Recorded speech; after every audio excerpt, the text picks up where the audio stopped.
So dear students, now let me discuss the problems on GIST exam. Okay, and in the previous class I have solved a lot of problems based on GIST previous year problems, and the problems are based on the topic electromagnetic theory, that is EMT. Okay, so the problems which are asked in previous year in GIST paper from the topic electromagnetic theory, I have solved this problem. Some problem I have already solved, and I am going to solve the next some problems in this video.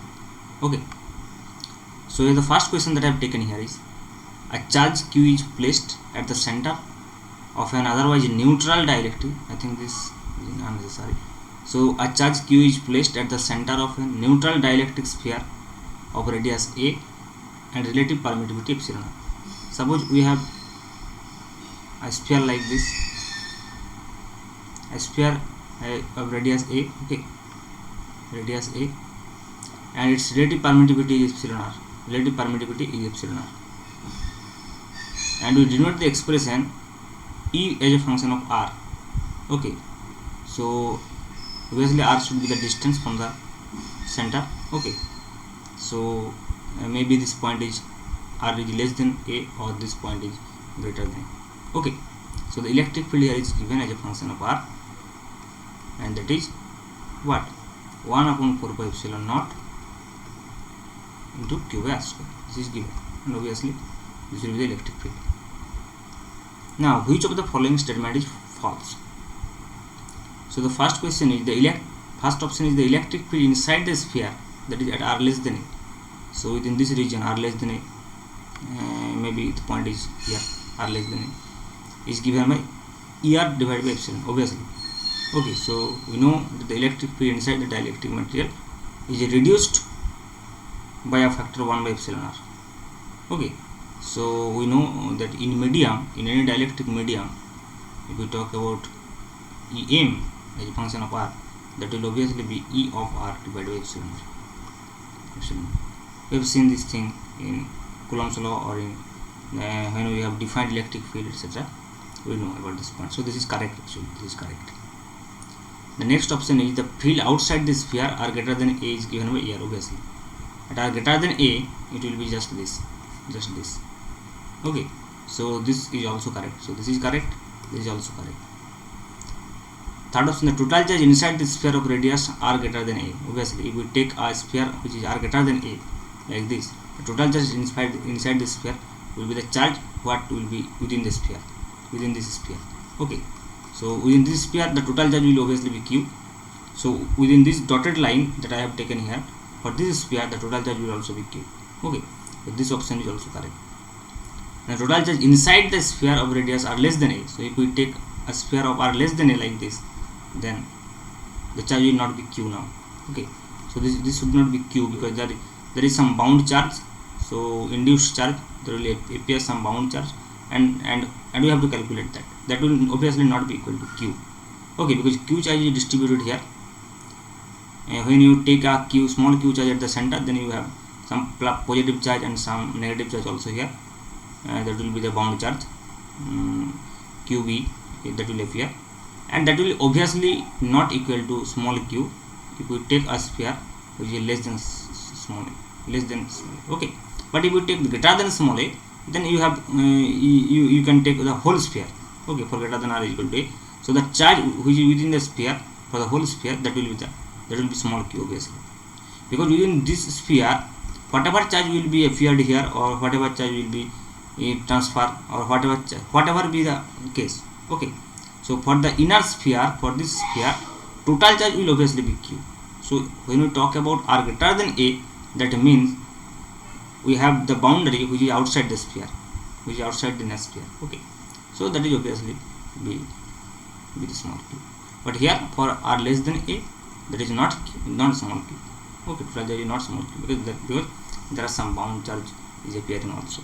Okay, so this will be the, actually according to the question, this will be the correct answer, because this is false. Okay, so this will be the correct answer. So now let's move to next question. As the question 2. Okay, so a spherical shell of inner and outer radius A and B respectively is made of dielectric material with frozen polarization. P of R is K by R into R cap. So the polarization vector P is given. The polarization vector P is given, that is K upon R into R cap. Okay. Where K is constant and R is the distance from the center. The electric field in the region A less than R less than B. So we have inner and outer radius. We have a spherical cell which have inner and outer radius, obviously. So let me suppose that this is spherical cell. Okay, this is the spherical cell, suppose, which have inner radius A and outer radius B. And A less than R less than B means this region. Okay, for this region. So we have to find out electric field at any of this point. Suppose, let me take the point here.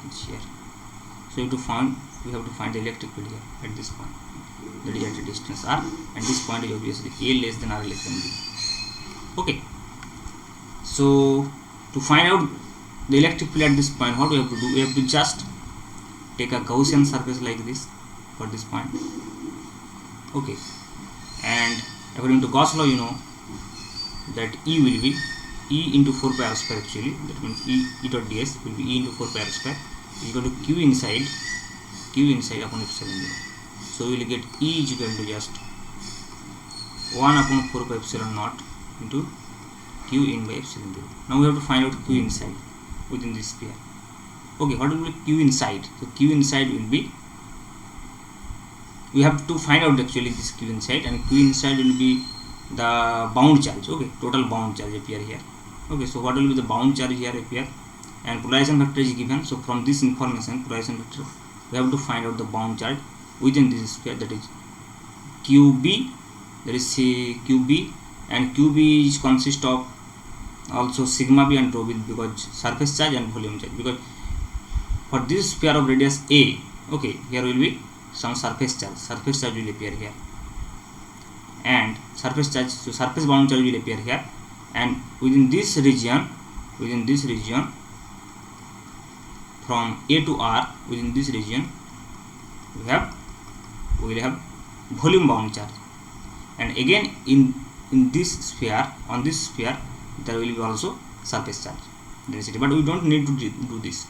We don't need to find out the bound charge on the surface bound charge on the surface of the sphere of radius B, because our Gaussian surface is within this, inside this. So within the Gaussian surface, two charges two charges have to be taken. One is the surface charge on sphere of radius of A on sphere A, and another is this region, the volume charge within this region. Okay.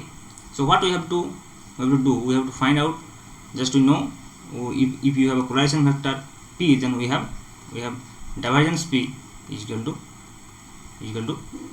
minus rho B. We know this, and obviously P dot n cap is equal to sigma B. So we have to use this formula to find out the charge density. Okay. So what will be the charge density? So let's first find out this. Okay. So rho B. So let me find out the next page. Okay.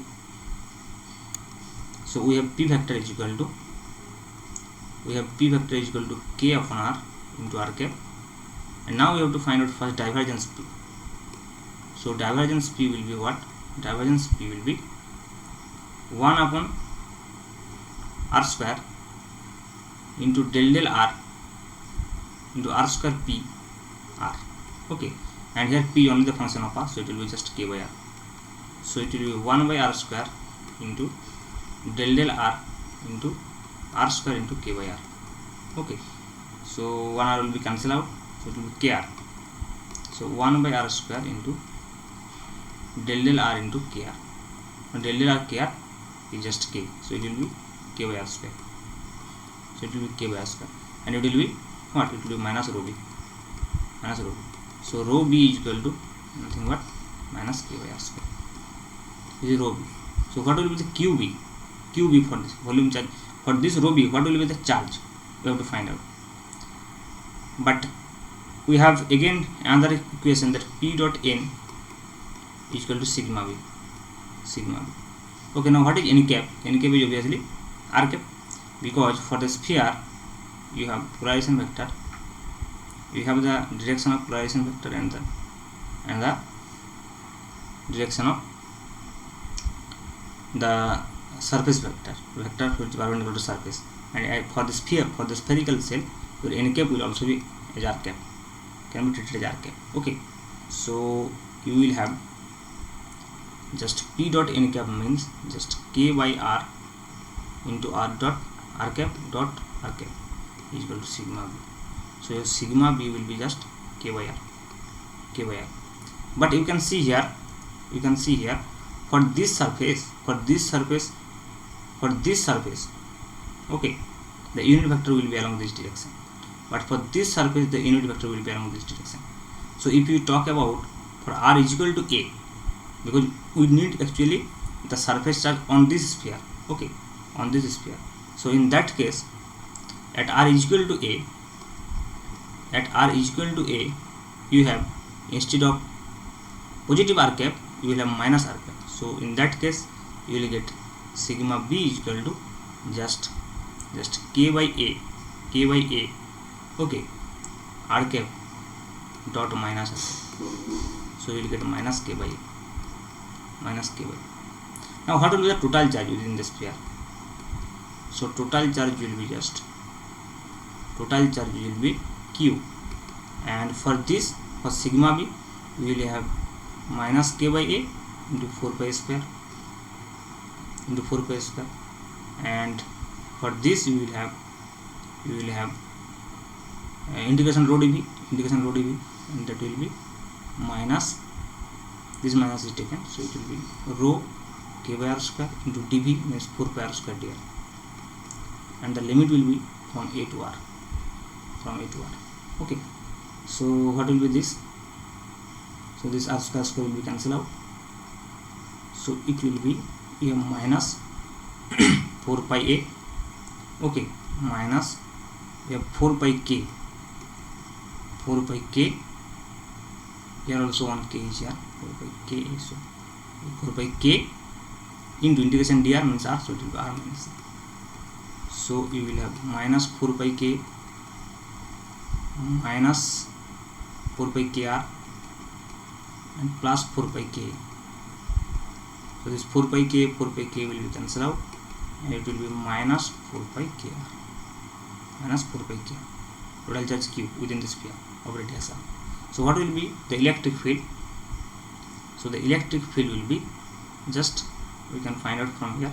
So the electric field will be E is equal to just 1 upon 4 pi epsilon naught, okay, into, sorry, this will be q by r square,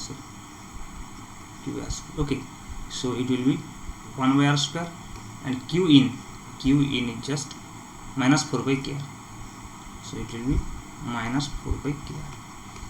Okay, so 4 pi will be cancelled out, and 1 r will also be cancelled out, so it will be minus k by epsilon 0, and obviously if we talk about E vector, then it will be r cap. So this option is correct, option B is correct. Okay, so is equal to minus k by epsilon 0 r cap. So this is how you can solve this kinds of problem. Okay, so now let's move to the next question. Question 3. Suppose YZ plane forms the boundary between two linear dielectric media 1 and 2 with dielectric constant epsilon 1 is equal to 3 and epsilon 2 is equal to 4 respectively. If the electric field in the region of 1 at the interface is given by this, then the electric field E2 at the interface of region. Okay, so let me suppose that this is the YZ plane first. So suppose that this is the YZ plane actually.